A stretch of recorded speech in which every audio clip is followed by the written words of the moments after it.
Buenos días, buenas tardes, buenas noches, desde donde nos estén viendo en este momento. Gracias por acompañarme una vez más. Hoy me convoca una entrevista muy esperada y que me hace especial ilusión, tanto por sus autoras como por la propuesta literaria que hoy nos vienen a presentar. Porque, para que sepan, hay libros que se leen como refugio y hay libros que se atraviesan con un impulso que tiene como objetivo el autoconocimiento, pero en acción. Tu voz que florece es un libro de esa segunda categoría.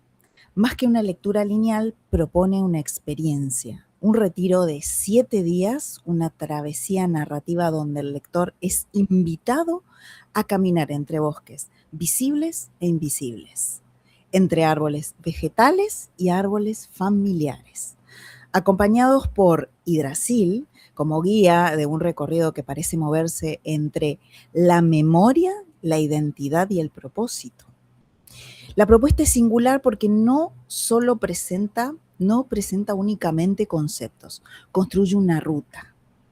A través de las jornadas que atraviesan temas como el duelo, la frustración, la ansiedad, la repetición, las lealtades invisibles, los secretos familiares, la elección de pareja, la vocación, memorias asociadas a un montón de conceptos. Las autoras nos invitan a detener la marcha como autómatas para observar aquello que solemos heredar sin advertirlo, como lo son los relatos, los silencios, los nombres, los mandatos, las preguntas, que a veces sentimos como propias, pero que quizás comenzaron a operar mucho antes de nosotros. La contratapa deja una imagen poderosa. Entrar al bosque transgeneracional con una mochila o morral que lleve agua, una libreta, un celular, o como dicen acá, un móvil, para abrir meditaciones, ejercicios guiados y recuperar la voz propia. Me parece una metáfora preciosa porque habla de algo que atraviesa todo el libro. No se trata solamente de comprender la historia familiar desde la mente, sino de habitarla, recorrerla y resignificarla. Y quizás una de las preguntas más profundas que atraviesa toda esta obra sea esta: ¿cuántas de nuestras elecciones nacen realmente de nuestra propia voz y cuántas pertenecen a ecos heredados? Porque detrás de preguntas sobre nombres, profesiones, relaciones, síntomas y hasta incluso la forma de alimentarnos, aparece una invitación mucho más profunda. Mirar con compasión las historias que recibimos para poder elegir qué conservar, qué transformar y qué dejar ir. Hoy tenemos la oportunidad de conversar con sus madres literarias, ¿sí? Bienvenidas, Diana y Ondi París. Gracias, Lena. Hola. Bien. Hola, muchas gracias por esta preciosa presentación. Muchas gracias. Diana París es licenciada, doctora en Filosofía y Letras, psicoanalista especializada en arteterapia, psicogenealogía y psicoterapia integrativa PINE. Que los que me siguen saben que ahí hay un asterisco. Y Ondi París es terapeuta integrativa y mentora en alquimia interior, se certificó como coach ontológico y es terapeuta emocional especializada en relaciones de pareja, alimentación consciente, depresión y ansiedad. ¿Sí?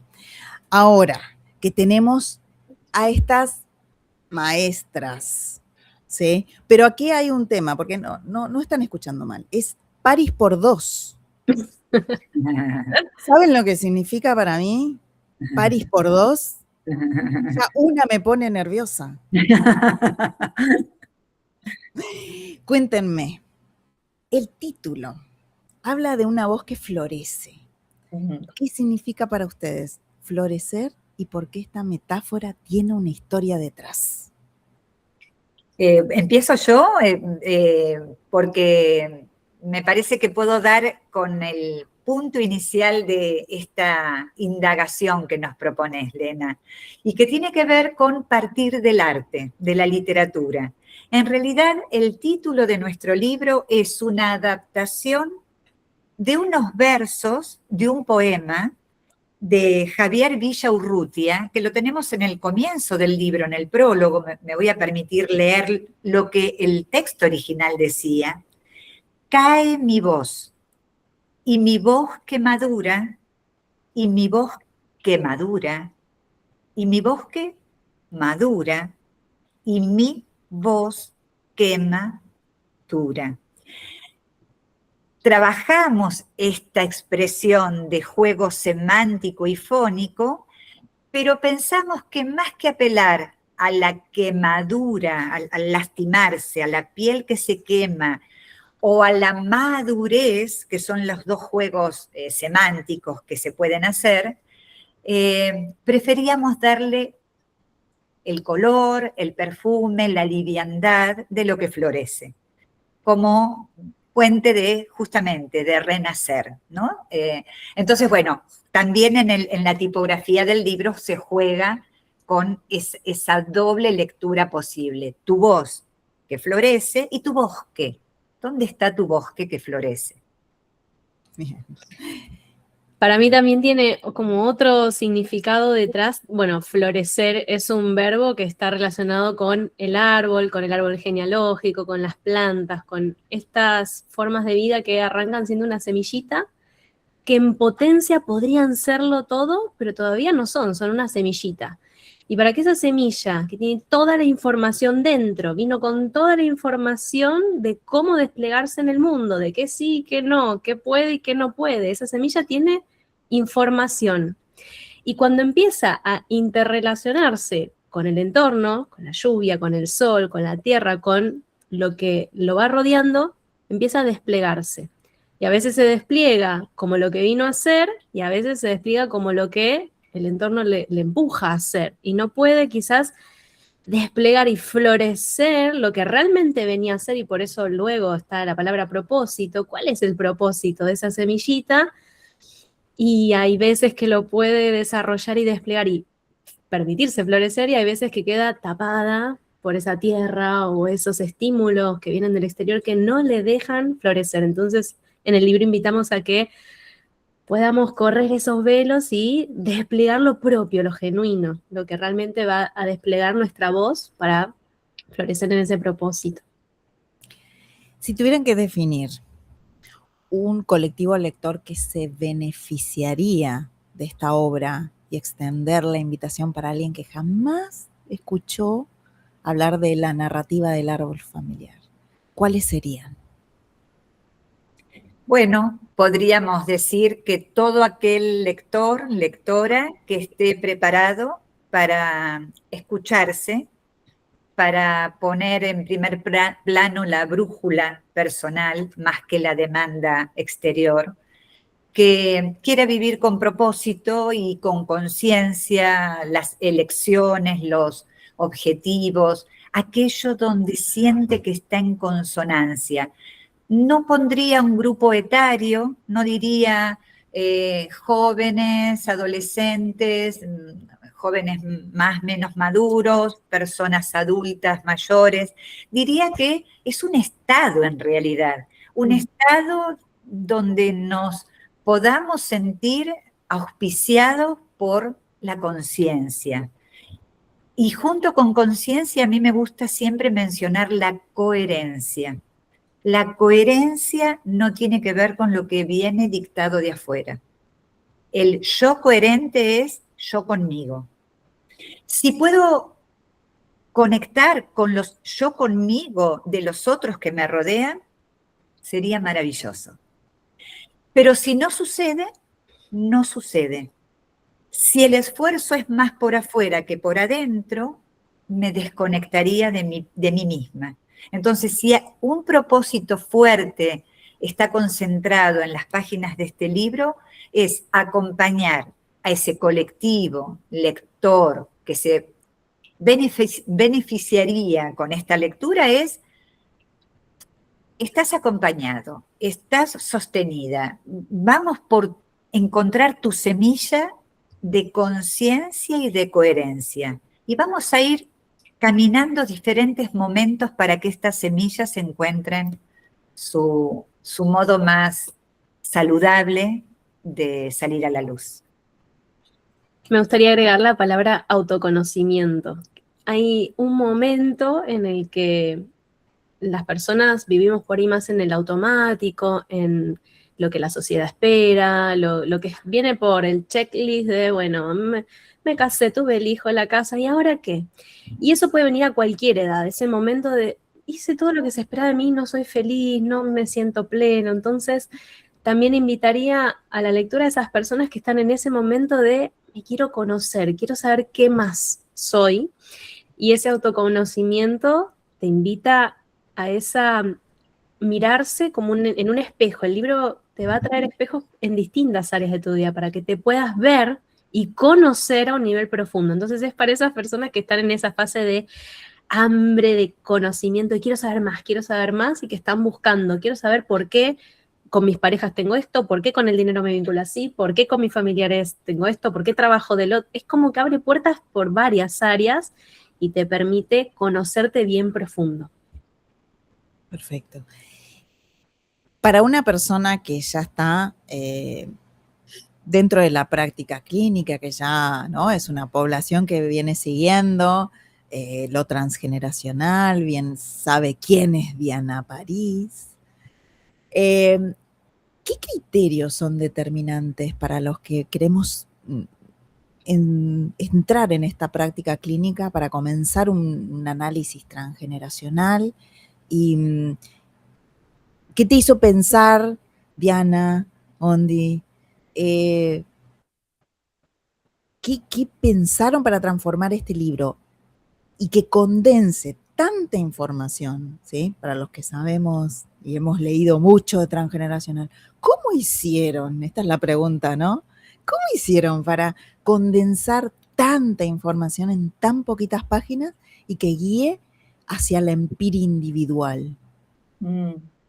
Qué bien observado está, porque como lectora muy especializada que sos, Lena, pudiste advertir que no hay una sobreacumulación de info, sino que la info viene como entrelazada, tejida, con una narrativa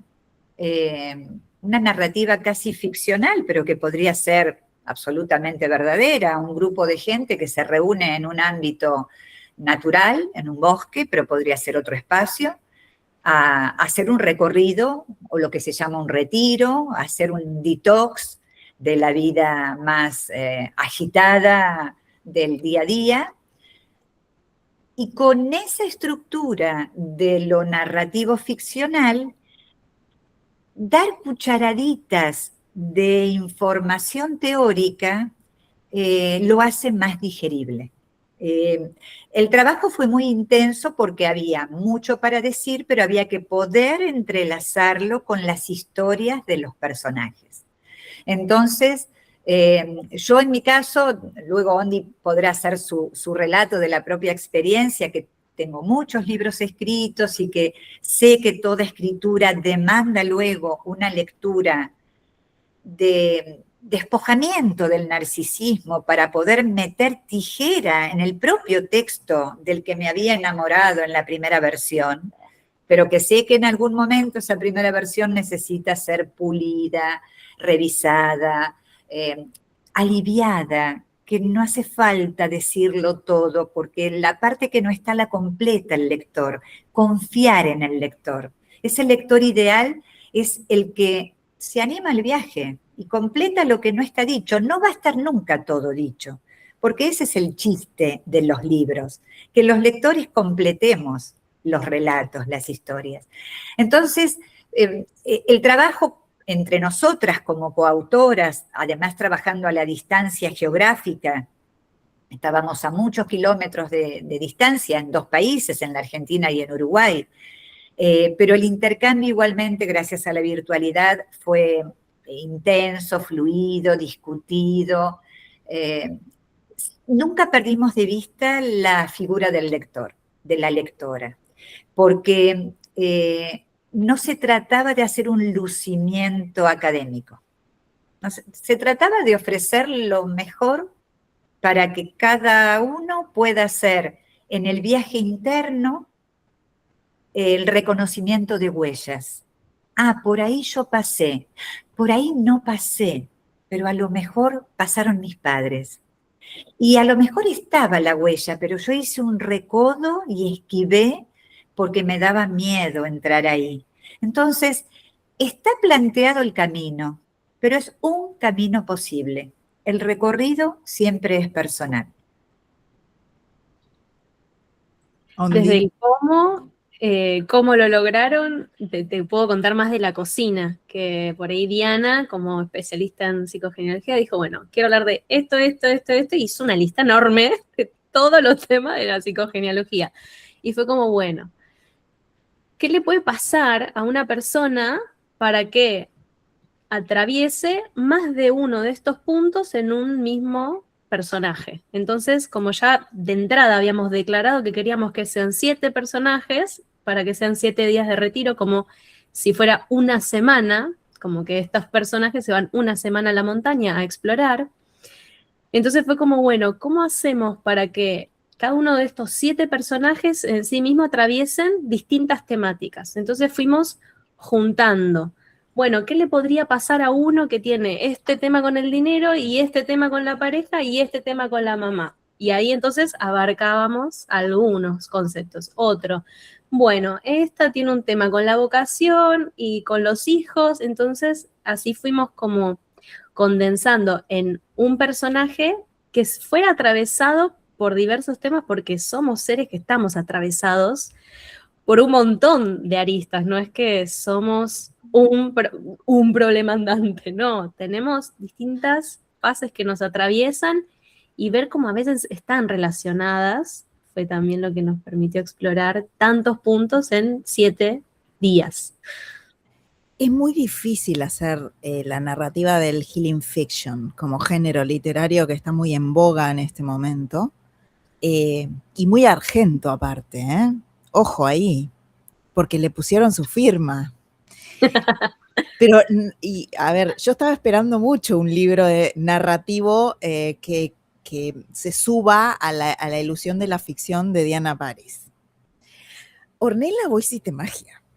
O sea, a ver, acá hay magia, porque yo lo que estoy escuchando es que Ondi fue la que puso ahí hagamos esto, ¿no? Acá hay mucho cotilleo, no sé si se están enterando. Acá están tirando pistas, ¿sí? Se me está abriendo el fandom modo on a mí. Ahora, ¿cómo lo paro? Aprovecha que nos tenés en exclusiva.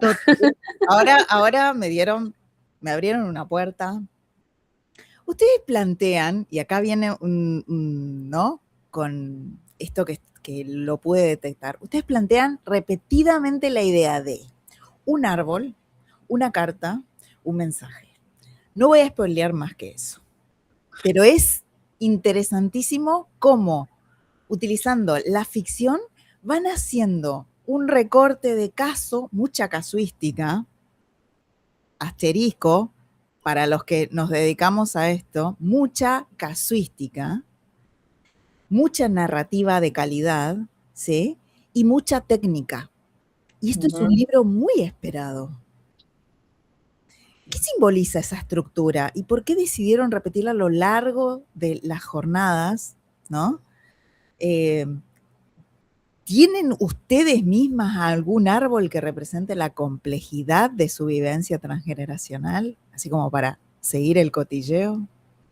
Bueno, creo que todos los bosques que abarcan diversas especies de árboles nos habitan en diferentes momentos de la vida. Podemos estar siendo cipreses, atravesando duelos, pero podemos ser frondosamente refugio cuando otro está en una situación dolorosa. Estoy pensando ahora en lo contextual, la tragedia que acaba de ocurrir con el terremoto en Venezuela. Entonces, hay ser árbol que cobija y al mismo tiempo entender los cipreses que representan el duelo en cada una de estas familias que está viviendo momentos muy amargos, muy trágicos. Sin embargo, cada uno podría elegir un árbol que cuando va paseando, yo adoro los ginkgo biloba porque tienen unas hojas amarillas que parecen corazones, pero de pronto estoy caminando entre alerces y adoro también ese otro formato del árbol y del follaje. Cada árbol tiene su estructura. Ahí está la maravillosa diversidad. Y en esa estructura arbórea, lo que intentamos es tomar eso como una síntesis, como un corazón, para repetir la estructura narrativa. Esto tiene una base que se explica, lo puede explicar cualquiera, porque todos atravesamos de niños la maravillosa experiencia que era que nos contaran un cuento, y ya luego, cuando tuvimos el libro en la mano, leer y releer. ¿Y qué gran truco tiene la literatura que nos convocó desde la infancia? Que nos proponía un marco, nos proponía una estructura. Podíamos estar en el desierto o en el bosque más inhóspito, pero sabíamos que no estábamos del todo perdidos porque había estructura.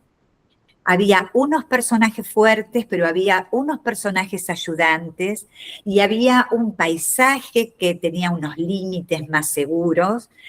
Más allá de esos límites era aventurarse. Y ahí quien decidía cruzar el umbral podía hacer el camino del héroe o quedarse por fuera y observar. Tomamos todos estos elementos y dijimos, ofrezcámosle a los lectores esta estructura que le dé, porque claro, es muy movilizante lo que sucede por la casuística, son todos casos de pacientes, de consultantes, son historias reales, maquilladas con cambio de nombre para no develar la identidad, pero en realidad hay vida absoluta en estos personajes de ficción. Entonces dijimos, esto que el lector va a atravesar no es tan fácil de leer, no se traga de una cucharada. Acompañemos con otra seguridad, y la seguridad de la estructura es lo que afianza la confianza. Entonces, saber que cada capítulo es una jornada, saber que en cada jornada va a haber un círculo, que va a haber una guía que contiene, sostiene, apoya y orienta. Saber que hay una dinámica como un ritual que se va a repetir. Y no le va a resultar al lector, esto ya lo leí hace 3 páginas atrás. No, qué bien, la jornada mantiene una dinámica y yo la puedo ir incorporando día a día. Entonces, esta fue un poco la función de base que tenía un árbol, una carta, el mensaje y el cierre de la biblioterapia, que ya luego llegaremos, pero me gustaría que Ondi también, porque esto de la estructura fue muy conversado. De hecho, no lo vamos a revelar todo, pero conversado / discutido, no solo entre nosotras, sino con la editorial. Yo tenía originalmente otra estructura, pero estoy feliz con Tu voz que florece tal como ha quedado. Bueno, yo quizás me puedo agarrar de la palabra magia que usaste para presentar la pregunta. Yo he tomado retiros como participante y he acompañado como staff dentro de retiros que guiábamos para otras personas. Y en los retiros normalmente sucede esta dinámica de que vos te despertás, haces alguna que otra activación corporal, mueves el cuerpo, después pasa algo, conversamos, charlamos, comemos.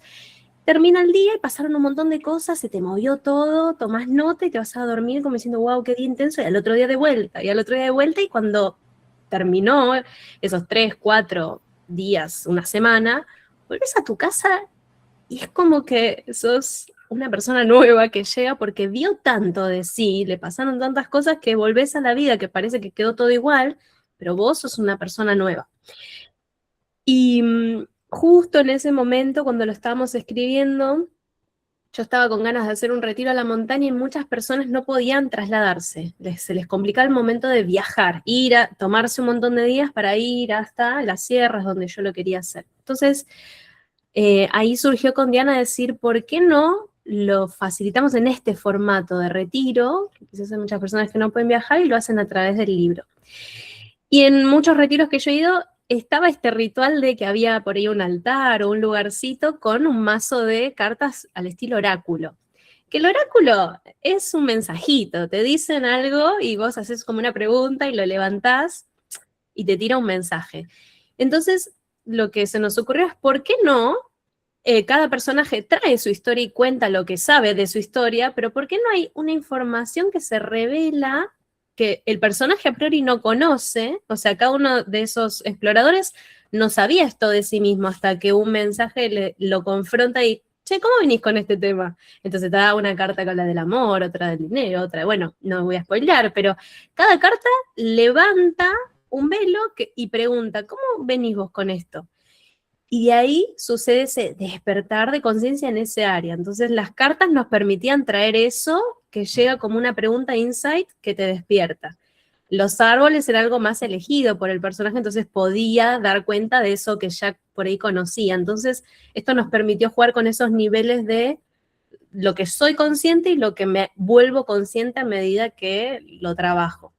Entonces por eso trajimos esas dimensiones por ahí para que cada personaje se conozca y se descubra en ese recorrido. Y lo lindo es que, si bien cada personaje es protagónico en su día, cuando es su día le pasa de todo a ese. Pero los demás empiezan a resonar y a compartir y, ay, hace 3 días cuando tal dijo esto, a mí me pasó. Entonces empieza a tejerse toda esta comunidad, este grupo de personas que a priori no se conocían, pero terminan formando esa red. Entonces, por ahí viene un poquito el lado de pensarle eso mágico de que se va develando la información en la lectura. Y, bueno, a modo personal, que preguntaste, yo no tengo como un árbol preferido, pero yo me empeciné en meter el bonsai. Y claro, Diana me dice, pero este no es un árbol, es una técnica de toquetear al árbol y decirle, anda por acá, anda por allá, anda, y quédate así de pequeñito cuando podrías ser enorme. Yo no sé por qué yo quería meter a bonsai. Claro, cuando escribí ese capítulo, yo lo siento, porque me lloré la vida cuando escribí esa jornada, y cuando Diana lo lee, me dice, lloré al leerlo, y yo digo, sí, porque a mí me pasó de todo. Me encanta. Cuando desarrollé ese árbol en particular, y para mí que mi voz florezca es un montón, porque yo, antes de este libro, tuve un proceso de 3 años de tener nódulos donde mi voz no sonaba. Yo no podía hablar, porque había cosas que no podía decir, porque había personas a las que les podía molestar.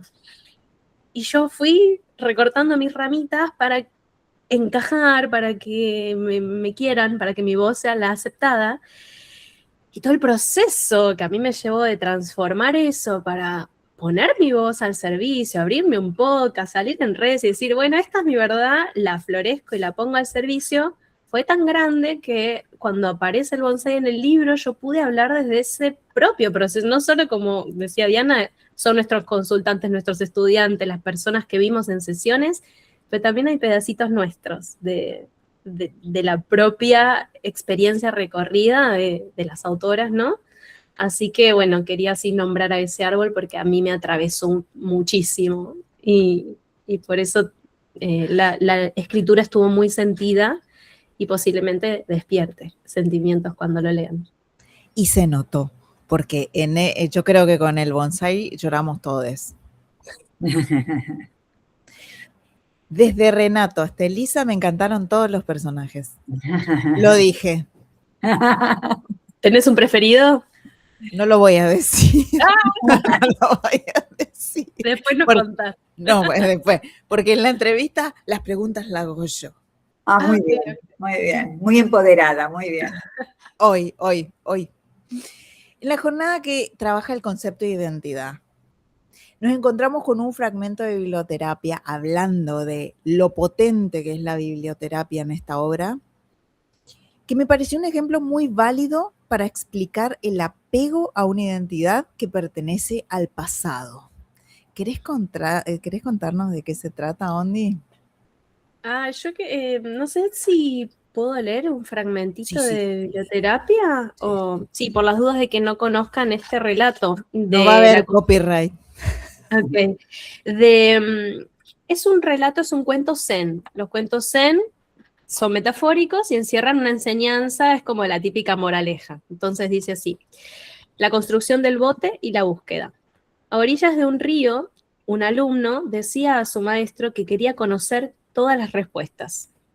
Este, mirando hacia la otra orilla, contestó: si logras llegar a un lugar de aquella montaña y encontrar un bonsái natural que muchos han podido ver, pero nadie pudo alcanzar, podrás conocer todas las respuestas. El alumno, acostumbrado a los enigmas del maestro, se entusiasmó. Sin pensarlo, se tiró al agua, pero casi se ahogó por las fuertes corrientes del río. Volvió a su maestro frustrado. ¿Cómo hacer para llegar a la otra orilla? Nadar es imposible. El maestro le respondió: necesitas construir tus herramientas, un bote y un par de remos. El alumno se demoró preparando y mejorando sus condiciones para la aventura. Disfrutó eligiendo la madera, perfeccionando el pulido, probando la resistencia. Por fin, orgulloso de su obra, decidió salir a navegar. Su maestro se dijo: ya era hora. Muchos se demoran tanto en los preparativos que al final se olvidan del propósito. El alumno remó y remó hasta que llegó a la otra orilla. Divisó la montaña a la distancia, pero se angustió, pensando en tener que abandonar el bote en la orilla. Entonces decidió llevarlo consigo. Lo cargó al hombro y caminó, caminó, caminó, exhausto. Llegó un día al pie de la montaña y se impresionó por la inmensidad de su altura.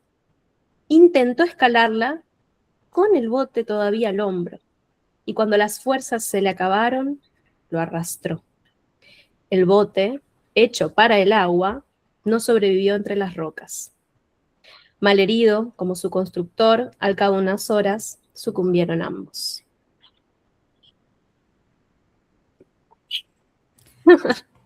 Impresionante. O sea, para explicar mediante este fragmento cómo una identidad se apega, o sea, cómo uno se apega a una identidad y no quiere soltarla bajo ningún punto de vista, me pareció impresionante. Ahora, ¿cómo lo eligieron? Porque ¿qué? Por ahí hay veces que ese bote, que cada quien sabe qué es el bote en su vida, te sirvió mucho para algo. Y era absolutamente necesario. Yo no podía llegar del otro lado de la orilla sin mi bote. Pero ya después no lo necesito. Y mi siguiente paso en la vida, que es escalar la montaña, requiere que el bote caiga, que yo deje ir ese bote, que lo pueda agradecer, no despreciando el bote. ¡Ay, este bote! No, bueno, ahora me pesa, ahora es un problema, pero en un momento fue lo que me permitió lograrlo, entonces lo puedo honrar y dejarlo en la orilla, gracias, y ya está, ya no me sirve esa forma de ser, ese patrón, esa contestación, ese vínculo, ese hábito, ya no me sirve. Me trajo hasta acá. Entonces lo siguiente que puedo hacer va a estar disponible en tanto que yo logre actualizar esa identidad y ver qué sí ahora necesito. Y quizás necesito unos picos para subir la montaña. Entonces me tengo que poner a fabricar el nuevo recurso, la nueva manera de ser, la nueva identidad. Pero si yo me quedo tan apegado a aquello que fue, porque en un momento me sirvió, en un momento fue tan lindo, en un momento lo dimos todo, en un momento esto era útil, pero ya no puedo dar mis siguientes pasos. Y al fin y al cabo no voy a poder florecer porque me quedo estancado en esa fase en la que ese bote es la herramienta principal. Y la vida, bueno, nos va pidiendo que vayamos dejando por el camino. Creo que lo propusiste vos, ese relato, pero yo ya lo tenía estudiado de cuando estudié las medidas expeditivas en mis clases de budismo, hace muchos años cuando estudiaba filosofía.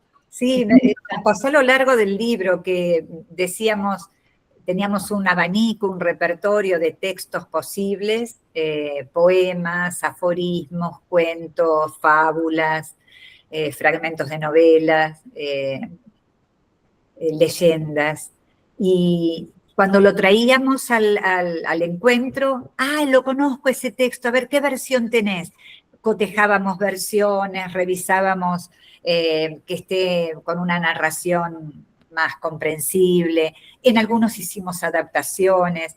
Es muy lindo el trabajo con la biblioterapia porque invita a esto, a lo que yo llamo uno de los 3 pilares de las propuestas más salutogénicas, que son la terapia narrativa, la biblioterapia y los actos simbólicos. ¿Por qué? Podemos decir 2 cosas de cada uno de estos 3 elementos.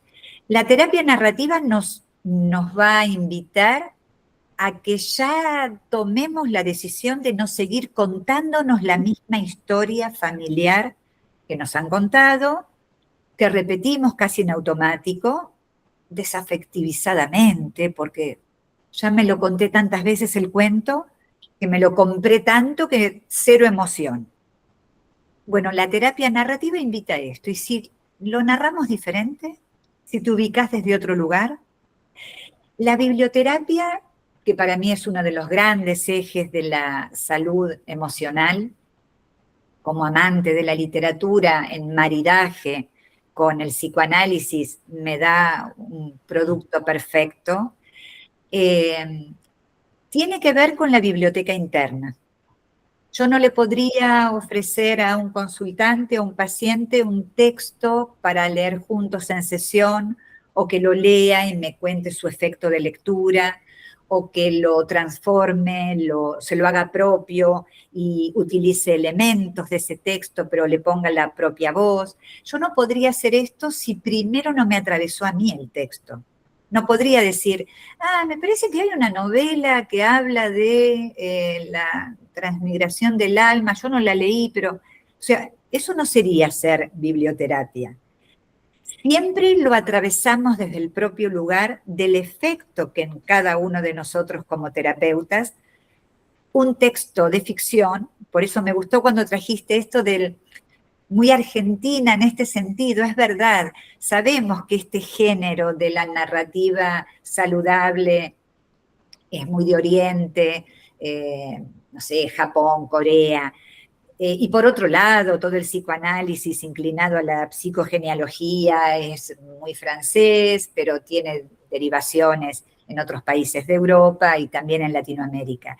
Pero tal vez el aporte que hacemos con Ondi en este libro es que cruzamos un género literario con una disciplina teórica, y ahí hicimos un algo nuevo. Alquimia. Una alquimia, me gusta. Ahí hicimos un algo nuevo, una alquimia, donde pusimos a trabajar estas 2 energías, ¿no? Y para cerrar con lo de la biblioterapia, sin duda el biblioterapeuta primero tiene que ser un lector apasionado. Cuando nos apasiona algo, en mi caso, bailar, cabalgar, adoro pasear, montar a caballo, leer, comer chocolate. Cuando algo te apasiona mucho, lo convidás, le decís al otro, no sabés qué rico este chocolate, no sabés qué experiencia fascinante cabalgar en un bosque y acariciar las crines que tiene por delante el caballo en el que vas corriendo en el viento. Y pasa lo mismo con el cine y con una música y con la literatura.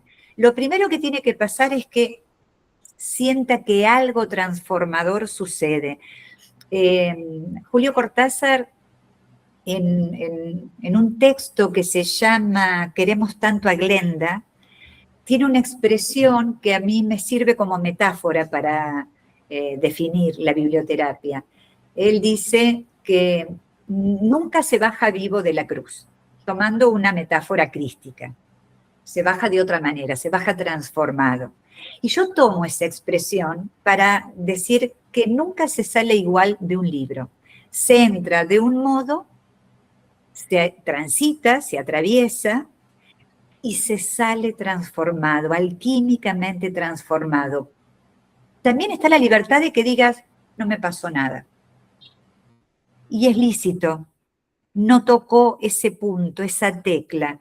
Puede suceder que algo muy recomendado por alguien de tu confianza, una película, un libro, digas, estaba bien, era correcto, pero no hizo sintonía. Y está bien, es súper personal.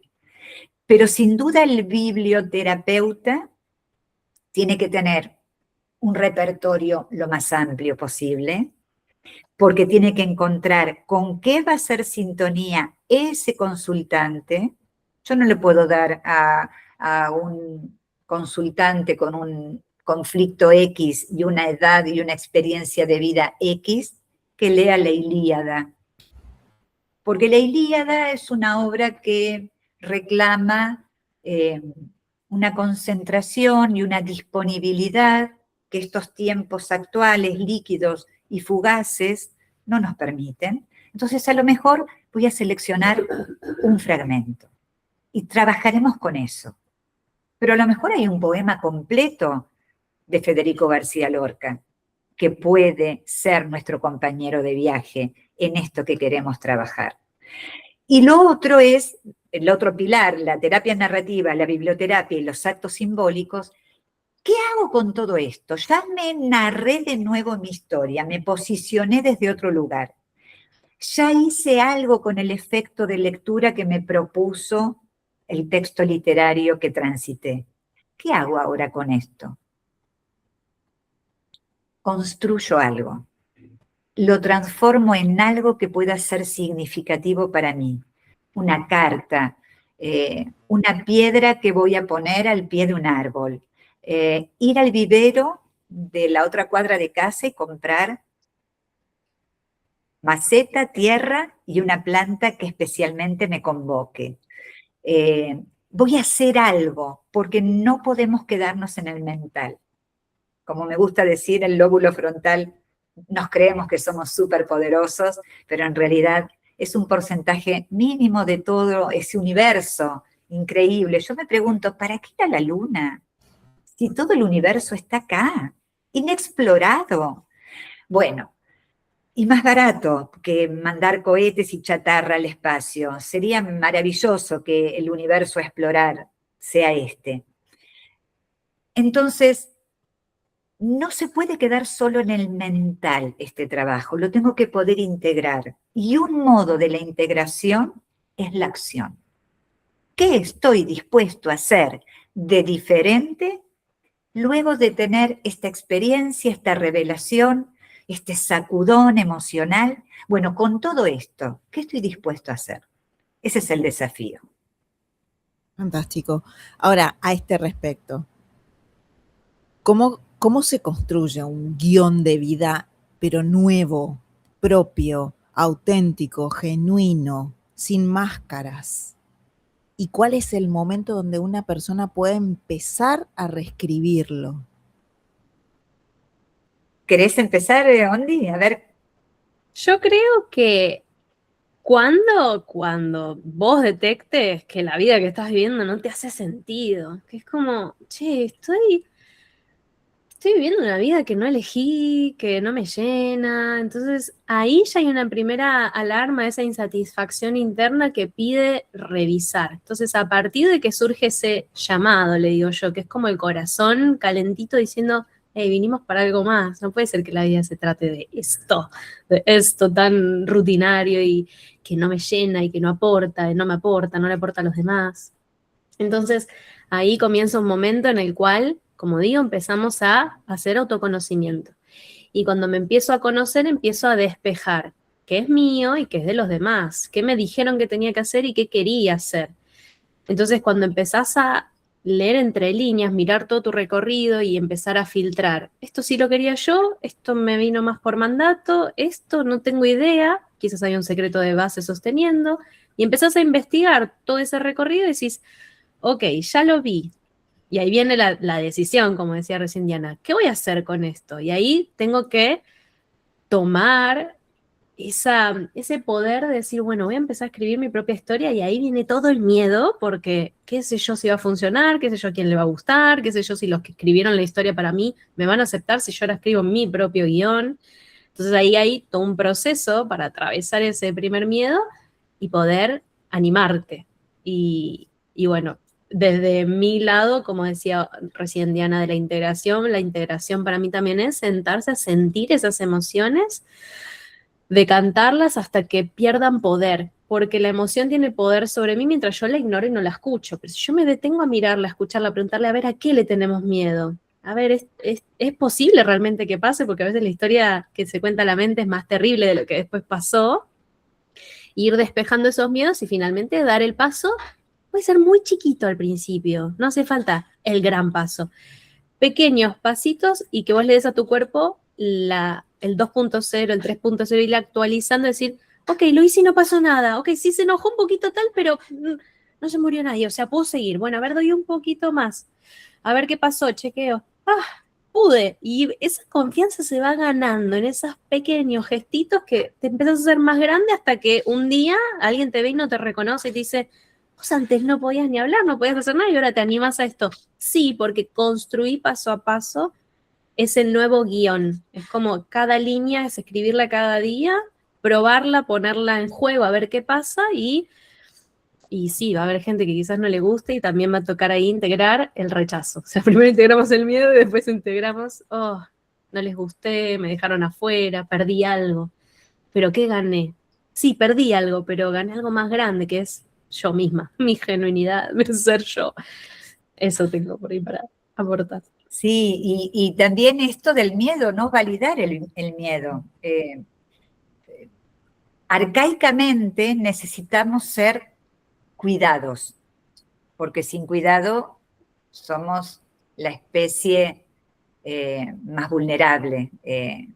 Otros seres, a poco de nacer, se ponen en 4 patitas o en 2, el pollito, y andan. El bebé no le pasa muy rápido, más bien a mí me gusta decir 1000 días de oro, que más o menos llegamos como a los 4 o 5 años. Esos 1000 días de oro tienen que tener un apego amoroso, confiable, seguro, pero que no asfixie y que no sobreproteja. Pero tenemos arcaicamente ese chip de debo agradar, molestar lo menos posible, ser dócil, cumplir las expectativas, porque de esa manera no me van a dejar abandonado, me van a cuidar y voy a sobrevivir. O sea, es una maravillosa estrategia de sobrevivencia. Por suerte la traemos como parte del programa de esto que somos seres humanos. Está en el programa. No estarán en el programa de otros seres, pero en el nuestro está, nos tienen que cuidar porque si no me cuidan, si no soy agradable, si no cumplo las expectativas, corro amenaza de muerte. El problema es que no podemos seguir sosteniendo ese mecanismo cuando ya tenemos 10, 12, 20, 35, 40, 68. O sea, es que ya no tenemos que agradar para que nos cuiden.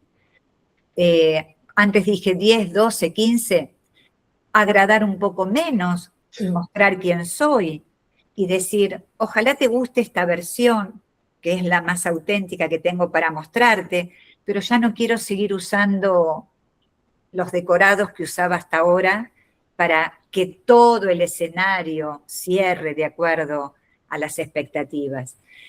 Y esto es una construcción que tiene menos ejercicio de la libertad. Como decía Ondi, siempre para ganar algo hay que perder. Todo no cabe. ¿Y todo no cabe qué es? Ser amada, ser respetada, cumplir con lo que el otro quiere, pero al mismo tiempo ser auténtica, ser genuina, decir mi propia palabra, expresar mi propia voz, que no coincide con lo que el otro está esperando. Y sí, en esa incomodidad algo se va a perder. También es un buen termómetro para observar quiénes de los que estaban a mi alrededor respetan mi singularidad. Entonces, el otro podría decir, a mí me gustaba cuando eras más dócil. Calladita. Bonita. amable, simpática siempre, Cuando decías siempre que sí. indisponiblemente amorosa. Me gustaba más barra, me resultaba más cómodo, porque me resolvía mis propios agujeros de lo que necesito, lo que espero, lo que procuro. Cuando el otro escucha desde su corazón más genuino que somos seres únicos e independientes del deseo de los demás, aunque los demás sean quienes más nos aman, un hermano, una madre, un padre, una pareja, sí, un amigo, son quienes más nos aman. Pero ahí digo, está el termómetro. Si yo te muestro mi verdadero rostro y dejo de acomodarme la careta de acuerdo a lo que querías, ¿podríamos negociar que nos seguimos queriendo igual?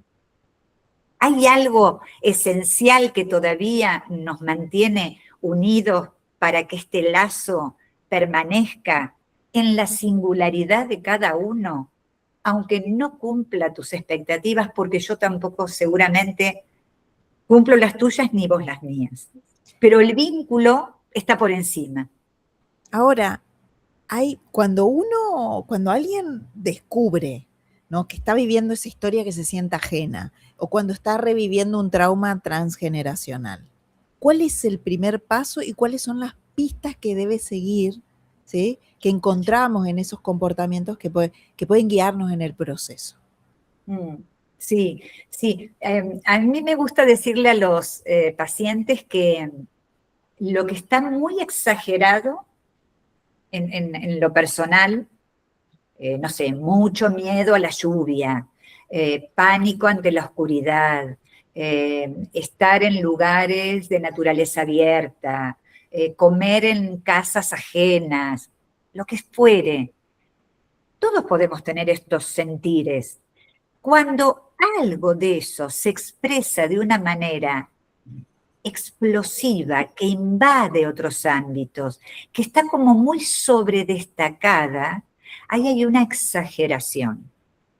Todo lo que es una exageración es algo heredado. O sea, no, el primer paso, Lena, para contestar tu pregunta es, me agarro a mí misma, me saco, me desdoblo, me pongo acá y me digo, tranquila. Yo le digo a mis pacientes que la técnica es sostenerse con una mano en la muñeca de la otra mano, usar la palma como un espejo y mirando la palma decir, tranquila, estamos aquí ahora, en presente. No hay peligro. Todo es seguridad. Y hablando de esto particular, de la exageración, todo esto que sentimos no es solo nuestro. ¿Qué es lo verdaderamente nuestro? ¿Qué nos pusimos encima? Y ahí empezás a tirar del hilo. ¿Por qué te puede dar pánico una excursión, un picnic a un lugar de naturaleza abierta y preferís los ambientes cerrados, con puerta y ventana, ¿Sucedió algo en tu historia familiar en relación a los ambientes cerrados o abiertos? La primera reacción del paciente es, no, nada, no tengo nada presente, no se me ocurre, no, pero a poco de andar, pero a mi abuela en una salida por el campo tuvo un evento dramático de ver que su hermanito se ahogaba en un arroyo y ella, que también era una niña, no lo pudo salvar. Este trauma se aloja en una memoria de clan y de la abuela pasa a la madre y de la madre a la hija y así hasta que llega a mí. Y en realidad a mí me encantaría hacer un picnic a la orilla de un arroyo. Pero hay una voz inconsciente, histórica, que sigue activa. Cuidado, la orilla del agua es peligro de ahogamiento. No es una experiencia mía. Pero como eso podríamos buscar ejemplos en pro vacuna, antivacuna, pro médico, antimédico, pro comida chatarra o más natural. Lo que fuese que elegimos tiene una cuota propia nuestra y tiene un enorme condimento de capas como de hojaldre que hay que empezar a sacar para decir, esta parte sí la reconozco mía. Mía a los 20, no aplica hoy. La puedo soltar, como lo del bote del cuento sufí. Esto de verdad no es mío. Esto es un relato contado en cada sobremesa, en cada Navidad, donde van pasando la posta. Antes lo contaba el abuelo, después lo contó la tía, ahora lo cuenta el primo, y siempre el relato es ese episodio trágico vivido por vaya a saber qué antepasado, que nos colocó en un estado de peligro o amenaza. ¿Es mío eso o forma parte del relato? Yo podría permitirme, como hacemos en las experiencias de desomatizar una alergia, yo podría permitirme la experiencia de ir con un buen libro a la orilla de un río, a sentarme y a disfrutar de los olores, de la naturaleza, de la lectura, de poner las manos o los pies en el agua y vivenciar que el río de por sí no es amenaza de muerte. Poder resignificar el evento del pasado. Y así en cada comportamiento, Lena, yo te traía esto de la exageración. A mí me pasó durante muchos años tener una profunda aversión al gas, cosas mínimas, casi tonterías. Si pasaba un camión que llevaba garrafas que contienen gas, apartarme, no tener artefactos con gas, cerrar la llave del gas todo el tiempo, hasta que pude identificar una memoria transgeneracional ligada a hechos traumáticos en campos de concentración y pude significar que hay un reflotar de una tragedia, pero que no es parte de mi experiencia. El truco es no superponer propia experiencia con la vivencia de otros. Poder hacer, esto es mío, pero porque me lo pusieron, lo tengo puesto, forma parte. Pero mío es esto, esto, esto y esto, construido por mí. Lo otro puedo elegirlo, Puedo elegir, me gusta. Esto que viene del linaje materno-paterno, me gusta.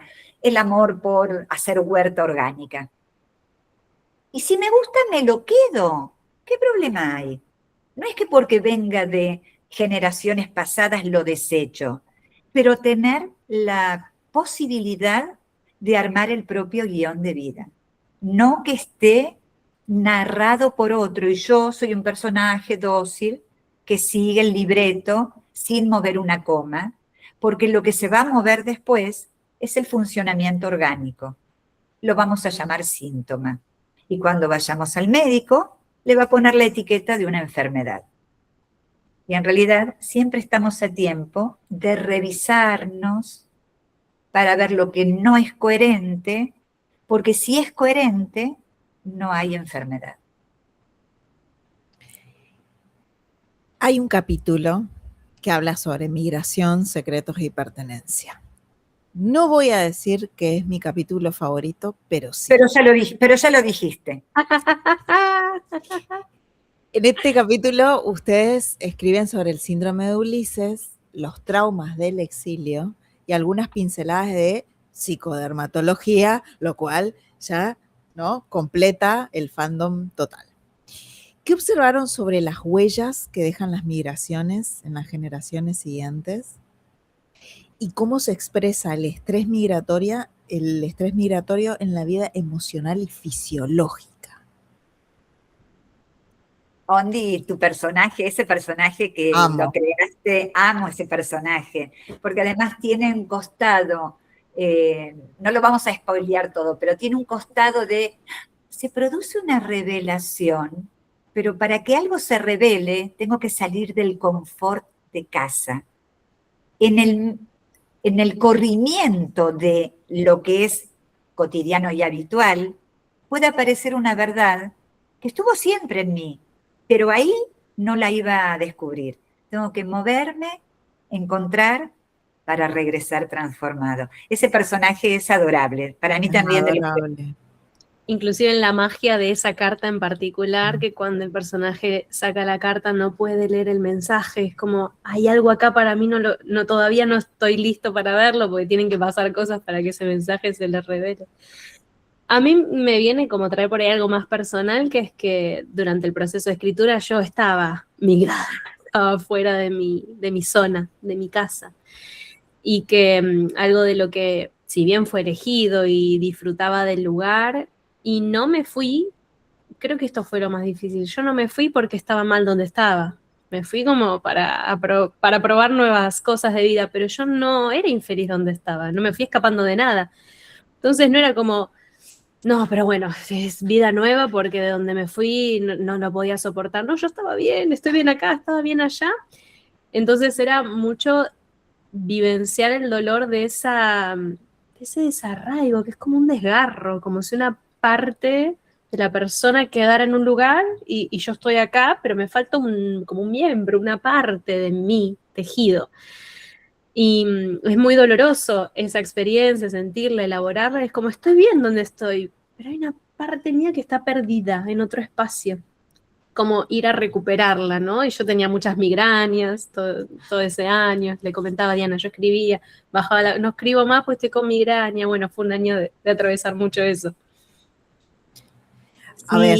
Y lo otro es que el trauma de exilio, o como lo llamamos, el síndrome de Ulises, recuperando el personaje de Homero, es un trauma acumulativo, que las diferentes generaciones a lo mejor hacen el camino de regreso de los ancestros y entonces dejan su propio lugar de pertenencia. Pueden decir que es para probar suerte profesional, económica, sería lo menos grave, o como en el caso de Ondi, para probar nuevas experiencias, pero también muchas veces sucede arrastrados por la guerra, las hambrunas, las pestes, las imposibilidades para el desarrollo. Entonces ahí se arrastra además una nostalgia, que es muy linda la palabra, porque nostalgia es una palabra que quiere decir dolor porque está lejos la casa, ¿no? La suma de las partes que forman la palabra nostalgia es dolor por estar lejos de la casa. Pero entonces digo, aquel abuelo que migró, migrar puede ser migrar de una provincia a otra en el mismo país, pero también puede ser, en mi caso particular, viviendo toda la infancia en un barrio que amo todavía, lo digo en presente porque Villaluro, que es un barrio periférico de la capital de Buenos Aires, es para mí el corazón de la infancia.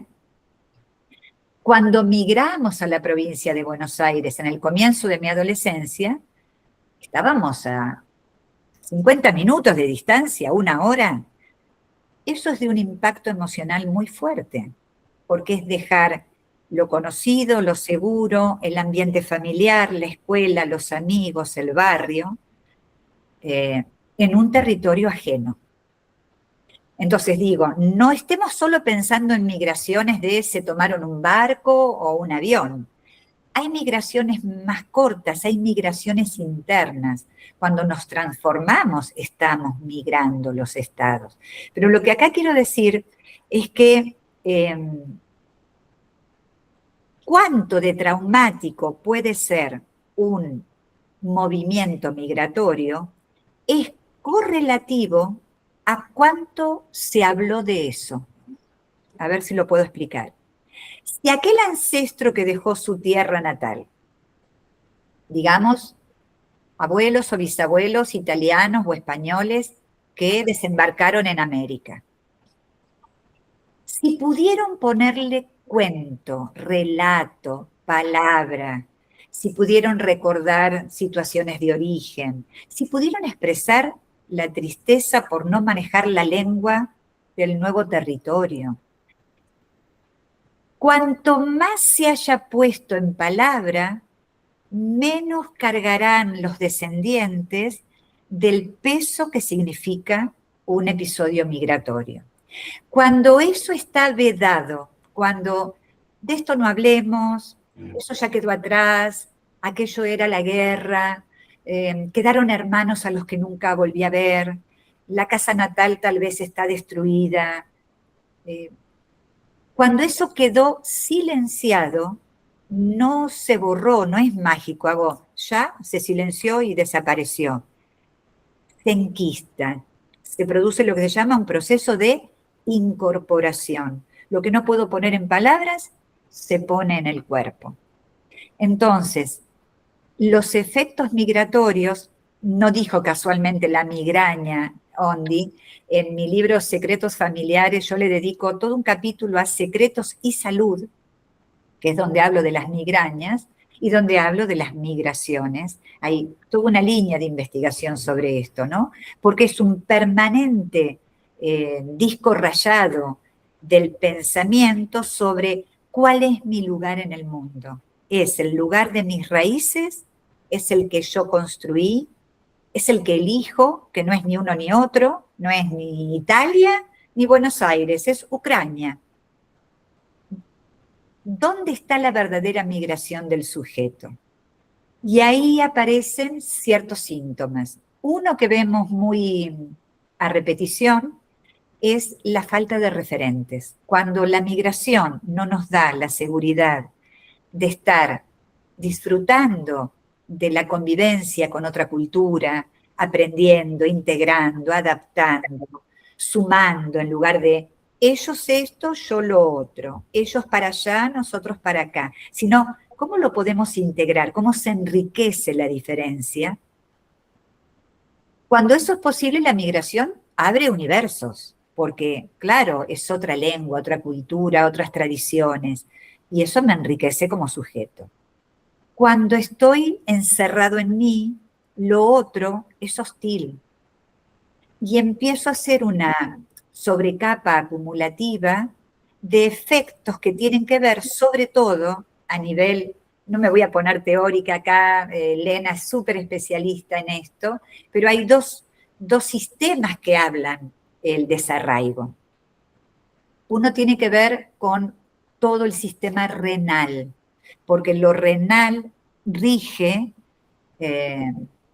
los referentes. En una memoria filogenética, fuimos allá lejos en la evolución, millones de años atrás, fuimos seres acuáticos.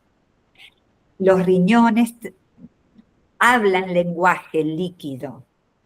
Entonces, la propia estrategia que tenemos incorporada en el programa que traemos es que ante situaciones de peligro hay que preservarse y en ese cerrarse se pueden bajar las tapitas, lo vamos a decir bien en criollo, de los túbulos colectores renales para que el agua se sostenga y si está el agua yo puedo sobrevivir, porque sin agua no sobrevivo.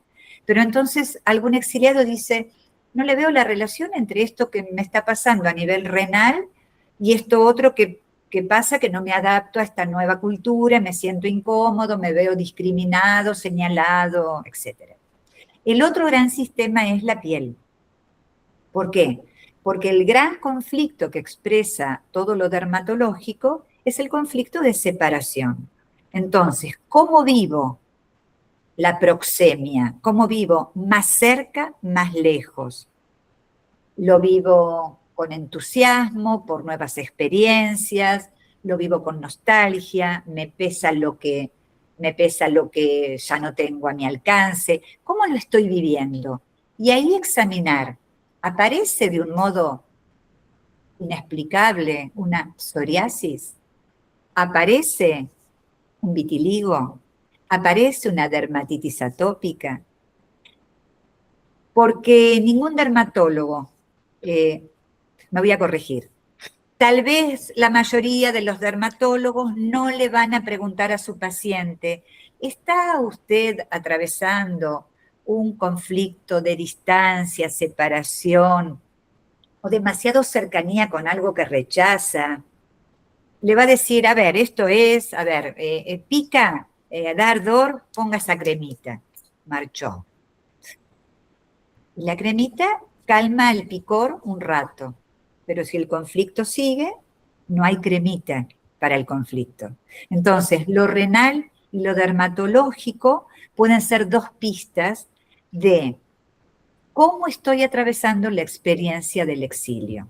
Como sea, de barrio a barrio, de país a país, de mi versión de hace 10 años a esta versión que soy ahora. También ahí hay migración. El primer viaje que hice cuando salí de España, el primero fue a Cremona, me fui a visitar a la Lombardía para pedirle permiso al bisnono de que había hecho la migración, ¿no?, inversa. Fue tan espectacular sentir, solamente estuve un día, sentir cómo era estar en esa tierra, ¿sí?, en el mismo lugar. Fue tan fuerte, tan hermoso al mismo tiempo, ¿sí?, que se lo recomiendo. O sea, marcar hitos, ¿no? Y literalmente para mí lo simbólico, como acto simbólico, fue, ok, vine a pedir permiso. Qué bueno, Elena, qué bueno además que tengas la vivencia de que esto te pasó en ese momento.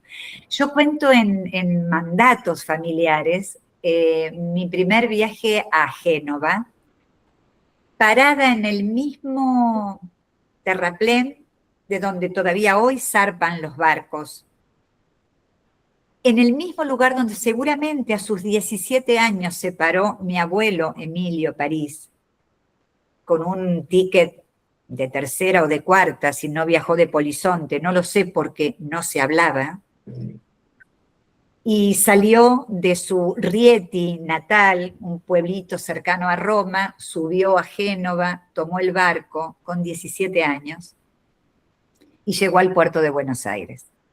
Cuando yo, alrededor de hace unos 15 años atrás, un poco más, estuve parada en ese lugar, además de emocionarme mucho y llorar, le dije gracias. Tuve una enorme gratitud. Yo mirando el mar, hablé con mi abuelo y le dije muchas gracias, porque ese viaje tuyo, que hoy me regresa a donde tal vez estuviste parado, ese viaje tuyo hizo posible mi propia existencia. Ese trabajo de retorno al origen, en actitud de honra y de agradecer aquellos movimientos tan difíciles.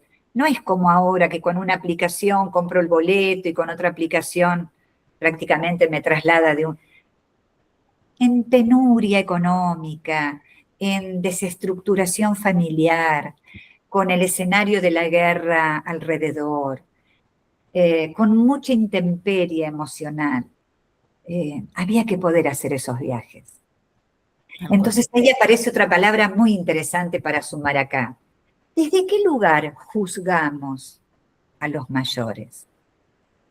¿Puedo yo como nieta decir, ay, abuelo, deberías en cambio haber hecho no sé qué?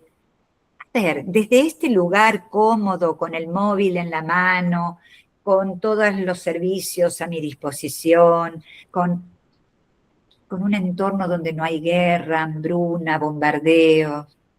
¿Desde qué lugar? Por eso una clave de la psicogenealogía es estudiar historia, conocer los contextos. Cualquier fecha no es cualquier fecha. Esto es un caso muy particular. Cada uno sabe que la historia es el telón de fondo, pero en ese telón de fondo cada uno es un individuo. Y acá de esto hablamos en el libro, de los síndromes de aniversario, ¿no? Cada uno sabe cuál es su síndrome de aniversario, para explicarlo fácil. Cada uno sabe reconocer qué mes del año, qué estación, el verano, el otoño, la primavera, el invierno, qué momento del mes, los comienzos, los finales, activan algo más de malestar, más incómodo, más que me compromete a tomar una acción o a quedarme observando. Volviendo al ejemplo del gas y la memoria transgeneracional y el holocausto,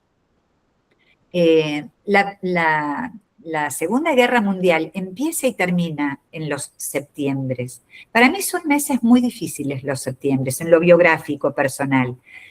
Desde la astrología se podría explicar divino, porque claro, teniendo el sol en Piscis, septiembre está prácticamente en su complementario, el opuesto complementario en Virgo, pero yo lo puedo experimentar en mí. Entonces, siempre los septiembres voy como con más cuidado, con más observación, viendo cómo se van sucediendo los eventos, qué pasó en otros septiembres de mi vida, como poder hacer esos análisis retrospectivos para que algo que pueda aparecer en el futuro inmediato no sea un shock, no me sorprenda hasta tambalearme, que pueda decir, está dentro de lo previsto, yo tengo recursos, lo pude superar antes, puedo afrontar esta situación.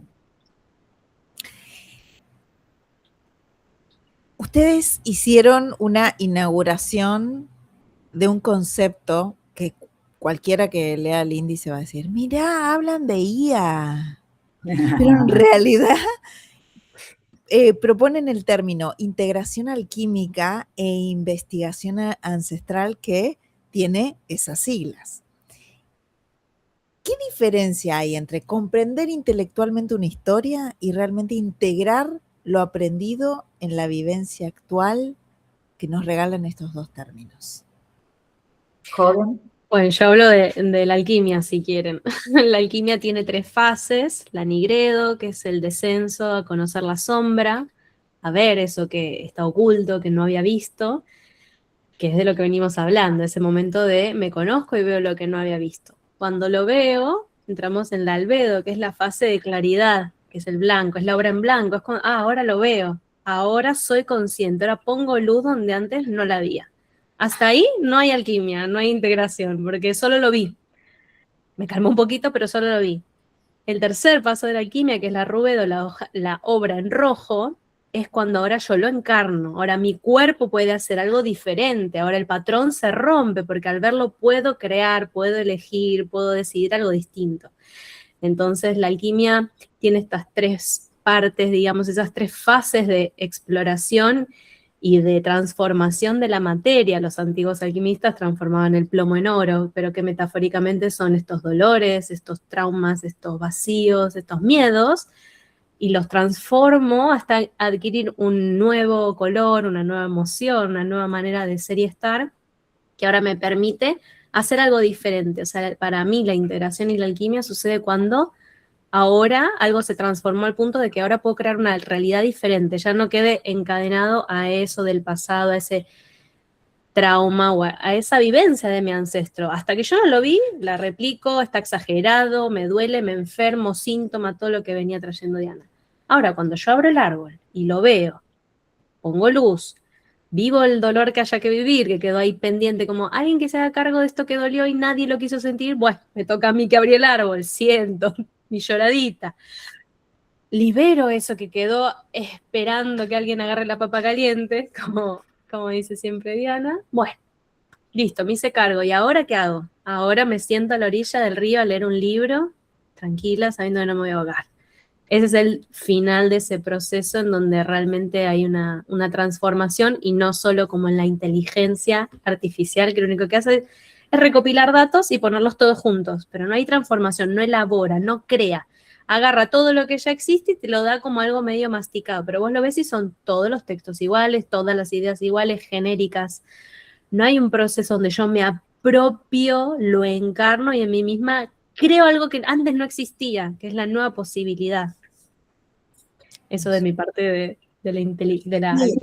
Sí, y lo otro que diría es que integrar no es sencillo. Pareciera que es una palabra de moda. Bueno, nosotras que nos formamos, Lena, en psiconeuroinmunoendocrinología, hablamos de PNIE, en el sentido de psicoterapia integrativa, y esto se escucha, hay que integrarlo, no hay que rechazarlo, hay que amoldarlo, hay que hacerlo propio. Pero en realidad, ¿cómo se logra esto? Porque está muy bien esas tres partes de la alquimia, pero suele ser un proceso costoso energéticamente, muy difícil, porque quien lo encara como tarea, quien lo va a encarar, siente que hay una traición de base. ¿Quién soy yo para transformar esto que viene puesto de esta manera? Ahí actúa lo que trabajamos en el libro, en Tu voz que florece, cómo desactivar lealtades invisibles. Porque son invisibles, pero están. Y hablan. Son invisibles, pero parlanchinas. Porque todo el tiempo una vocecita interna nos recuerda: ¿cómo te enseñó tu madre que esto debería hacerse? ¿Estás haciendo a pie juntilla aquello que aprendiste? ¿Te estás olvidando de si es de la familia no se critica y todo sirve? Cuando me permito desactivar una lealtad invisible, puedo decir, efectivamente es de mi familia, pero yo no elijo vivir su estilo de vida. Respeto su decisión, pero no evangelizo a nadie con mi postura. Eso que es muy fácil de decir, ya lo dije, fíjense, tomó 2 minutos. Años de proceso. O nunca terminarse el proceso. En ese sentido decimos lo valioso, lo inestimable que es el acompañamiento de un profesional de la salud emocional. Porque claro, cada uno puede hacer procesos de manera individual, pero pueden quedar fragmentos. El terapeuta viene como, trae un ovillo con un hilo mágico que ayuda a coser los fragmentos sueltos y entonces reconfigurar el sentido de lo que pasó y desde dónde yo me voy a parar a ver la vida. Estamos acostumbrados a escuchar esto de que si cambio el punto de vista del observador, cambio el objeto observado. Es ese movimiento. Si yo puedo cambiar, si todo lo miro desde, es la lealtad porque tiene mi sangre. Pero ¿y entonces cómo me explican la amistad? ¿Cómo puedo sentir que un discípulo es un hijo? Que una amiga es una hermana. ¿Dónde está la sangre ahí? Si yo me paro en el paradigma, si es de la sangre, todo se acepta, todo se acepta. Después voy al médico, Voy al médico, al psiquiatra, después voy viendo los especialistas que me ofrecen mi cartilla de salud. Si yo me puedo correr de ese paradigma, puedo decir, son de mi sangre, pero no está firmado con sangre que yo tenga que aceptar todo lo que se impone por la sangre. Comíamos asado todos los fines de semana, pues yo decidí ser vegetariana. ¿Me van a querer igual? ¿Puedo venir al encuentro familiar con mi bowl de ensalada o mi tarta pascualina? Poder dar esos pasos, primero es genuinamente personal, habilitarse a romper la lealtad invisible. Esto me lo tengo que habilitar. No soy mala, no me tengo que sentir culpable, no soy deshonesta con el grupo, no estoy traicionando al clan, soy yo. Luego el proceso puede ser más largo, esto también hay que decirlo, y ahí es muy necesaria la figura del terapeuta, que a mí me gustaría recordar del psicólogo, del terapeuta, del acompañante, que la palabra terapeuta viene de la palabra griega terapón, que ya se usaba en la antigua Grecia y era el escudero. Estaba el héroe y al lado estaba el escudero. ¿Qué hacía el escudero? Asistía, acompañaba, estaba a tu lado en la batalla.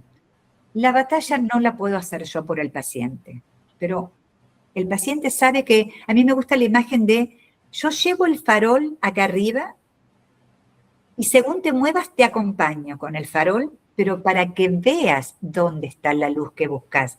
Yo no te voy a decir cuál es la luz, porque esa es mi luz. Como dije antes, mi luz, una biblioteca, un caballo, bailar y comer chocolate. Esas son mis luces, pero pueden no ser las de mis pacientes. Entonces, yo acompaño las luces de cada uno. Ese acompañamiento tiene que ser un acompañamiento activo. Por lo menos desde nuestra dinámica de trabajo, no somos el tipo de psicoanalistas que decimos, ajá, ajá, ajá. Hacemos las intervenciones que sean necesarias, sobre todo repitiendo lo que el paciente acaba de decir. Ah, es verdad que siempre te sentiste señalado en la escuela, pero no lo dije yo, lo acaba de decir el paciente. Le devuelvo su palabra para que se escuche, pero no me quedo en el ajá, para que siga. Hago intervenciones para que haga la pausa y resignifique. ¿De verdad siempre? ¿No había alguien, un compañero, la maestra del otro curso, alguien que te sostuvo en un momento difícil? Y ahí puede bajarse de la generalización. Siempre, nunca, todas las veces. Nunca es así en la vida. Nunca es siempre, nunca. O sea, también es, pero en esos momentos hubo alguien que me dio la mano. Siempre hay tutores de resiliencia, hay que poder verlos. Estos acompañamientos son menos dolorosos y más abreviados y esquivando riscos, abismos, montañas, infiernos. Lo que haya que atravesar se atraviesa, pero de un modo más seguro si tengo al escudero al lado. Y por eso quizás también quisimos aportar algo diferente en el libro, porque somos conscientes de que el libro mueve lo emocional y mueve la historia y mueve quizás esto que está trayendo Diana y que vos recién nombraste, la IA, y que le agregamos este toque de tecnología y de esta modernidad con esta posibilidad de escanear códigos QR. Cada jornada tiene un ejercicio guiado a modo de que la persona se sienta como que tiene a ese terapeuta al lado que le acompaña a atravesar ese puente, ese lugar quizás incómodo que la lectura fue despertando, para que justamente si el libro se pone intenso emocionalmente, sí, para que la cámara lo pueda tomar, acá aparece, por ejemplo, el QR que envía a un sitio donde están justamente grabadas todas las meditaciones con la voz preciosa, la cadencia, la los pajaritos de fondo. compromiso que Ondi puso en cada una de las grabaciones, que fue todo un trabajo extra, Grabar, editar, sí. pero que reconforta tanto. Parece que es una sopita caliente en invierno o una bebida bien fresca en verano. Es algo que nutre, que si el lector se puede tomar este tiempo para hacer esa pausa, ir al QR y disponerse a estar yo conmigo, cada meditación, que además contalo vos, Ondi, para quien no dispone de todo el tiempo, hiciste una versión para los más apurados, digamos. Abreviada. Las microprácticas. Cada jornada, y una jornada en particular, que es la de ansiedad y estrés, tiene 2 ejercicios porque, a mi modo de entender, tienen distintas formas de gestionarse la ansiedad y el estrés. Entonces, bueno, salvo esa, cada jornada tiene 1 o 2 ejercicios. Pero claro, son ejercicios de entre 20 minutos y media hora. Entonces dijimos, bueno, a veces nos pasa que cuando vamos a procesos, a retiros o a lugares así, movemos mucho y tenemos todo el día disponible porque dejaste el celular en una caja y estuviste 7 días en la montaña, no había wifi, te conectaste con vos, sentiste todo, pero después en la rutina. ¿Cómo meto en la rutina estos ejercicios terapéuticos liberadores? ¿Cómo le hago el espacio? En mi agenda, que tengo una cosa atrás de la otra, todo apretadito, apenas llego a comer mientras trabajo. Entonces guié 3 microprácticas de entre 3 y 8 minutos, no hay excusas ahí, por favor, entre 3 y 8 minutos te podés regalar al despertar o al irte a dormir, cosa de tener una bajada, algo más simple y más fácil, que haya menos fricciones. No tengo tiempo, no lo hago esto por mí porque no me entra. Bueno, 8 minutos, 3 minutos te entran en la semana, entonces es un piqui ahí que es una extrita de apoyo justamente para acompañar todo este movimiento, porque bueno, entendemos que va a haber quien priorice y vaya a un profesional que lo acompañe y quien solo con el libro, se quede solo con el libro, pero el libro mueve mucho, entonces les dimos este recurso para que lo acompañen. Y también decir, ya que lo traías como una curiosidad, en todos lados aparecen las dos letritas IA por todos lados. Nosotros le dimos una vuelta lúdica, esto de jugar a que donde se ve IA se lea otra cosa, también es una puerta al aspecto lúdico que el libro también propone, porque pensemos en estos 7 exploradores alrededor del fanal, en el domo, con las cartas, mirando imágenes de árboles, escuchando leyendas, Yggdrasil que los envuelve en esos relatos celtas, nórdicos, para que todo eso luego baje a la propia historia de cada uno, sin una cuota de juego, apertura, ludismo en el sentido más amplio, ¿no? De me abro, soy confiado, acá hay juego, lo puedo disfrutar. Eso también es parte de la estrategia. Sí, porque hay algunos que son bien de placenteros, de comer algo con mucha presencia, de estirarte cuando te despertás. Ahí no es solo la parte terapéutica en sentido de meterme a la profundidad del dolor, sino que muchos ejercicios son justamente para salir de esos espacios y permitirte que tu cuerpo sienta placer, se sienta bien, se sienta expandido. Este libro es acción.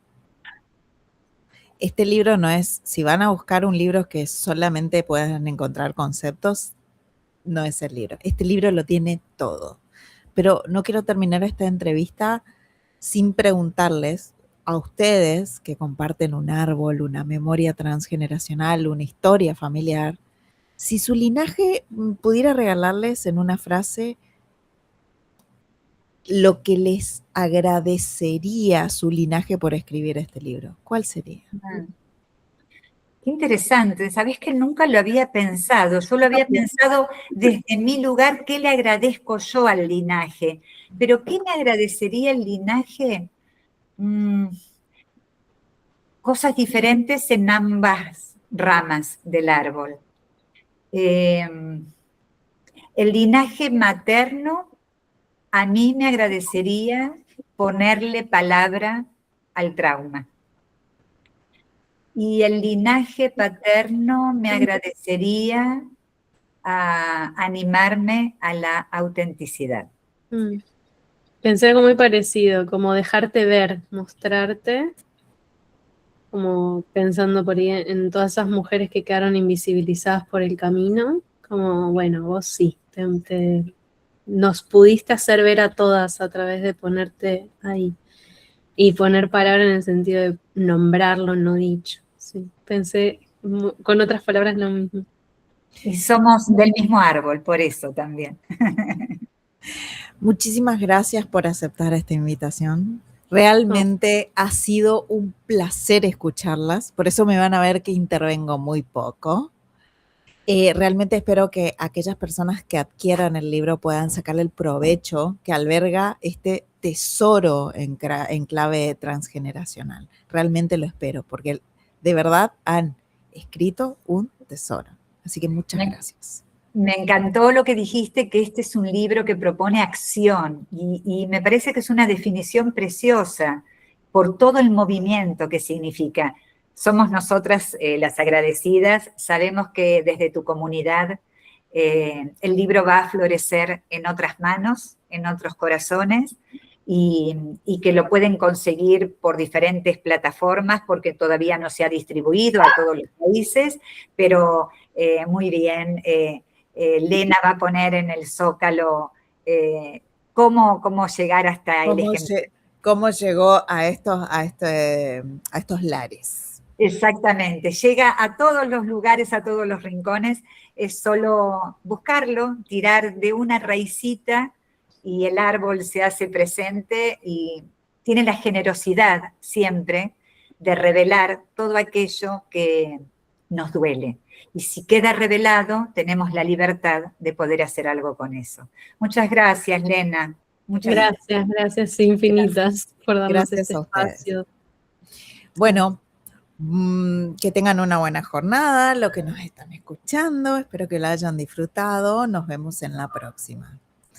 Adiós.